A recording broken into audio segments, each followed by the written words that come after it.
Hello everyone! In this video, I'll show you how to use Cash App on TikTok Shop. First, open the TikTok app and log in. Tap the search bar, type what you want to buy and tap search.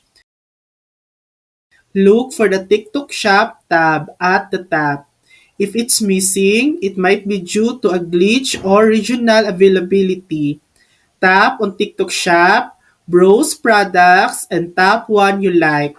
Choose your size, quantity, then tap Buy Now. Open Cash App, log in, and tap the Banking tab to view your balance. Add funds if needed. Make sure you have your Cash App card.